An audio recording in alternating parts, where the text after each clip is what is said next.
বাংলা ভাষাকে সকলের সামনে বেশি মাত্রায় তুলে ধরতে উদ্যোগী হল বালুরঘাট পুরসভা। বালুরঘাট পুরসভা সহ জেলার বিভিন্ন জায়গায় মূলত ইংরেজি ভাষার সাইনবোর্ড নজরে পড়ে, যা গভীরভাবে মনে দাগ কেটেছে চেয়ারম্যানের। বাংলা ভাষা আজ ধ্রুপদী ভাষার মর্যাদা পেয়েছে, যা বিশ্বব্যাপী একটি সমৃদ্ধ ভাষা হিসেবেই সমাদৃত। কিন্তু সরকারি কিংবা বেসরকারি বিভিন্ন ক্ষেত্রে সাইনবোর্ডে বাংলা ভাষার ব্যবহার কমে আসায় বিভিন্ন সময়ে প্রচুর মানুষ আক্ষেপ প্রকাশ করে থাকেন।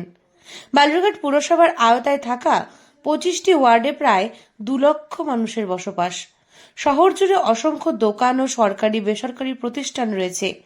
বহু দোকানপাট ও প্রতিষ্ঠানের নাম বাংলায় রয়েছে, যদিও এখনো অনেক দোকান ও অফিসে শুধুমাত্র ইংরেজিতেই নামের ফলক রয়েছে।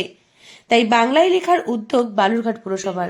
গত বিওসিতে আমরা সিদ্ধান্ত নিয়েছি যে বালুরঘাট শহরের মধ্যে যে সমস্ত দোকান রয়েছে বা কমার্শিয়াল যে জায়গাগুলো রয়েছে সেখানে যাতে বাংলায় লেখাটা যেন ম্যান্ডেটরি করা হয়। তো সেটা আমরা সিদ্ধান্ত নিয়েছি। বাংলায় লেখার পাশাপাশি অন্য কোনো ভাষাতে কেউ লিখতে পারে, কিন্তু বাংলা ভাষাটাকে ম্যান্ডেটরি, এটা অলরেডি আমরা বিএসসিতে সিদ্ধান্ত গ্রহণ করেছি। আগামী দিনে খুব তাড়াতাড়ি এটাকে আমরা ইমপ্লিমেন্ট করব, কারণ বাংলা ভাষা আমাদের কাছে আমাদের গর্ব। আপনারা জানেন যে এই যে বাংলা ভাষী মানুষদের উপরে, যারা বাংলা ভাষায় কথা বলছে তাদের উপরে যে একটা আক্রমণ নেমে আসছে, বাংলা ভাষায় কথা বললে আজকে তাদেরকে বাংলাদেশি তকমা দিয়ে দেওয়া হচ্ছে, এই যে এই বিষয়গুলোর জন্য কিন্তু আমরা লড়াই সংগ্রাম আন্দোলন করছি।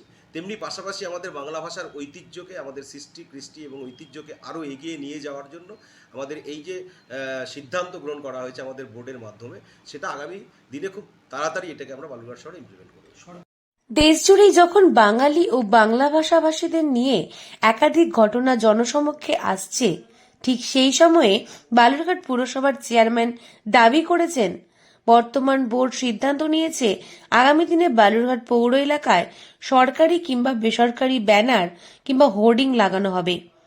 সরকারি অফিসগুলির পাশাপাশি বেসরকারি অফিস, প্রতিষ্ঠান, বিদ্যালয়, মহাবিদ্যালয়, দোকানঘর ও বিভিন্ন সাইনবোর্ডে, এমনকি সরকারি আবেদনপত্র বাংলা ভাষার ব্যবহার কমে আসছে, যা নিয়ে মাঝে মধ্যে বালুরঘাট শহরে নাট্যকর্মী থেকে শুরু করে শিক্ষাবিদরা আক্ষেপ প্রকাশ করে থাকেন। এই অবস্থার পরিবর্তন আনতেই বাংলা ভাষা রাজনীতির বিষয় না হয়ে হোক সকলের গর্ব ও অহংকারের প্রতীক, এমনটাই দাবি পুরসভার। বালুরঘাট বাসী হিসাবে এই বিষয়টা আমি সর্বান্তঃকরণে সমর্থন করছি, এই জন্যে যে রাজ্যটার নামই হচ্ছে পশ্চিম বাংলা। তো সেই হিসেবে বাংলা ভাষার প্রাধান্য দেওয়ার জন্যে সমস্ত জায়গাতে সাইনবোর্ড বাংলায় করলে আপামর জনসাধারণ বুঝতে পারবে। যেহেতু রাজ্যটার নাম পশ্চিম বাংলা, সেই হেতু সর্বত্র সাইনবোর্ড এবং প্রচার, সরকারি যে সমস্ত উপাদানগুলি আছে, সর্বত্র বাংলা করলে 100% সমর্থন করি। তাই সেই সমস্ত ব্যানার ও হোর্ডিং বাংলা ভাষায় লেখা থাকতে হবে বাধ্যতামূলক, সিদ্ধান্ত বালুরঘাট পুরসভার। বিষয়টি জানাজানি হতেই এই সিদ্ধান্তকে সাধুবাদ জানিয়েছেন বালুরঘাটের সাধারণ মানুষ। দক্ষিণ দিনাজপুর থেকে সুস্মিতা গোস্বামী রিপোর্ট, লোকাল 18 বাংলা।